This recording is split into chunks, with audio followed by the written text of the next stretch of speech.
Hello everyone. आज हम केंद्रीय प्रवृत्ति की माप जो कि कक्षा 11 के अर्थशास्त्र में सांख्यिकी पुस्तक से ये चैप्टर लिया गया है, चैप्टर 5 है। इसमें केंद्रीय प्रवृत्ति की माप में आप माध्यिका, बहुलक, माध्य ये सब सीखेंगे। तो चलते हैं हम अर्थशास्त्र में सांख्यिकी अध्याय 5 केंद्रीय प्रवृत्ति की माप। यहाँ पे क्वेश्चन 1 है, निम्नलिखित स्थितियों में कौन सा औसत उपयुक्त होगा। तो इसमें जो है 6 तक क्वेश्चन है और उसके आंसर नीचे दिए हैं। तैयार वस्त्रों का औसत आकार, इसके लिए बहुलक। और खा में एक कक्षा में छात्रों की औसत बौद्धिक प्रतिभा, तो इसका आंसर होगा माध्यिका। एक कारखाने में प्रति पाली औसत उत्पादन है, तो गा का आंसर है समांतर माध्य। घा में है एक कारखाने में औसत मजदूरी, तो इसका भी आंसर समांतर माध्य है। और उसके बाद अंगा, जब औसत से निरपेक्ष विचलनों का योग न्यूनतम हो तो भी समांतर माध्य है। फिर च है, जब चरों की मात्रा अनुपात में हो तो माध्यिका, और मुक्तांत बारंबारता बंटन के मामले में हो तो माध्यिका। तो इस तरह से इन क्वेश्चन को आप याद कर लीजिएगा। ये 1 नंबर वाले क्वेश्चन में अति लघु में आते हैं। नेक्स्ट क्वेश्चन है, प्रत्येक प्रश्न के सामने दिए बहुविकल्पियों में से सर्वाधिक उचित विकल्प को चिन्हित करिए। पहला गुणात्मक मापन के लिए सर्वाधिक उपयुक्त औसत है। इसमें 5 ऑप्शन दिए हैं, समांतर माध्य, माध्यिका, बहुलक, ज्यामिति माध्य, और उपयुक्त में से कोई नहीं। तो इसका खा आंसर सही है, माध्यिका। दूसरा, चरम पदों की उपस्थिति में कौन सा औसत सर्वाधिक प्रभावित होता है। ऑप्शन है माध्यिका, बहुलक, समांतर माध्य, उपयुक्त में से कोई नहीं, तो इसका ग आंसर सही है, समांतर माध्य। तीसरा, समांतर माध्य से मूल्य के किसी समुच्चय के विचलन का बीजगणितीय योग क्या होता है। तो इसमें भी आपके 4 ऑप्शन दिए हैं। पहला दा है, 0 है, 1 है, उपयुक्त में से कोई नहीं, तो इसका ऑप्शन खा सही है। फिर नेक्स्ट क्वेश्चन है, बताइए कि निम्नलिखित कथन सही है या गलत। तो इसमें 5 क्वेश्चन दिए हुए हैं। माध्यिका से मदों के विचलन का योग 0 होता है, तो ये गलत है। खा है, श्रृंखलाओं की तुलना के लिए मात्र औसत ही पर्याप्त नहीं है, आंसर है सही। ग, समांतर माध्य एक स्थैतिक मूल्य है, ये गलत आंसर है। घ, उच्च चतुर्थक शीर्ष 25% मदों का निम्नतम मान है, तो ये सही है। अंगा है, माध्यिका चरम प्रेक्षणों द्वारा अनुचित रूप से प्रभावित होती है, ये गलत है। इसके बाद आता है एक संख्यात्मक प्रश्न है कि नीचे दिए गए आंकड़ों का समांतर माध्य 28 है, तो का लुप्त आवृत्ति का पता करें और का श्रृंखला की माध्यिका ज्ञात करें।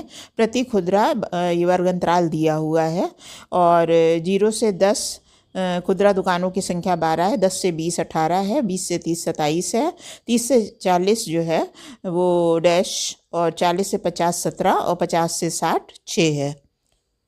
तो इसको निकालने के लिए मैंने इसको सॉल्व किया है। लुप्त आवृत्ति का पता लगाने के लिए जो सारणी बनाई गई है, इसमें पहले में वर्ग x लिख देंगे, 0 से 10, 10 से 20, 20 से 30, 30 से 40, 40 से 50, 50 से 60। फिर इनका मध्यमान निकाल लेंगे। जैसे 0 और 10 को जोड़ा तो 10 आया, और 2 से भाग दिया 5 आया। इसी तरह 10 से 20 को जोड़ा 30 आया, 2 से भाग दिया 15 आया। इसी प्रकार बाकी वर्गांतराल का भी मध्य मूल्य निकाल देंगे। इसके बाद आवृत्ति है, तो पहले की 12 है, 18 है, 27 है, x है, 17 और 6 है, तो इनका योग कर लिया गया है। तो ये है सिग्मा f बराबर 80 + x। इसके बाद f और m का हमने गुणनफल निकाला है, तो पहला 60 है, 270, 675, फिर 35x, फिर 765 और फिर 330। तो सिग्मा fm निकाला है, तो 2100 प्लस 35x है।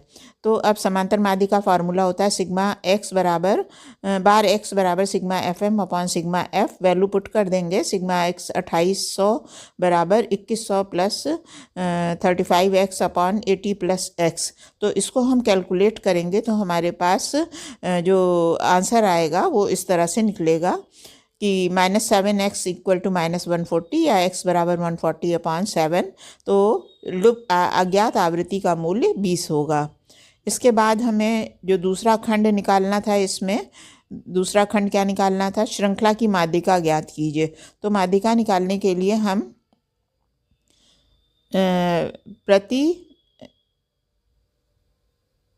प्रति खुदरा लिखेंगे वैल्यू, है ना, 0 से 10, 10 से 20, 20 से 30, 30 से 40 और 40 से 50, 50 से 60 प्रति खुदरा दुकान का जो लाभ है। फिर खुदरा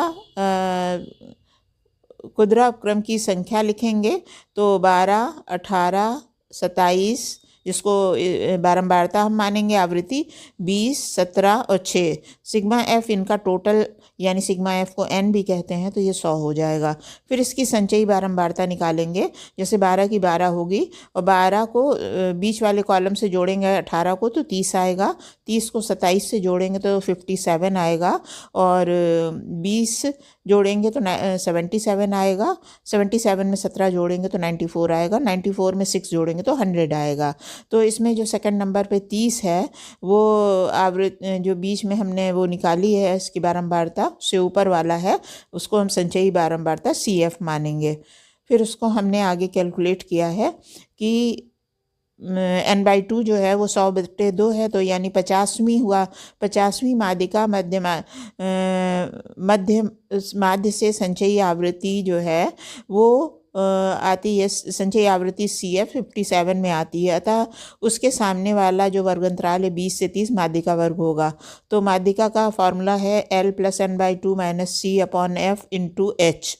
H जो है जो वर्ग की जो वो सीमा का अंतर होता है वो है।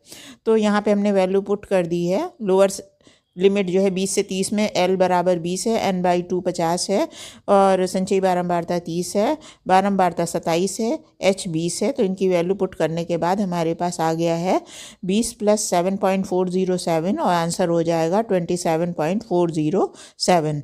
तो इस तरह से इस लेसन में जो संख्यात्मक प्रश्न हैं, माध्य, माध्यिका, बहुलक, इससे रिलेटेड अगर कोई भी संख्यात्मक प्रश्न आपको पूछना है तो कमेंट बॉक्स में कमेंट करिएगा, क्योंकि स्टैटिस्टिक्स में इस लेसन से न्यूमेरिकल आते हैं। तो आशा करते हैं कि ये वीडियो आपको समझ में आ गया होगा अच्छी तरह से। अगर कोई प्रश्न है तो ज़रूर कमेंट करके हमसे पूछ लें।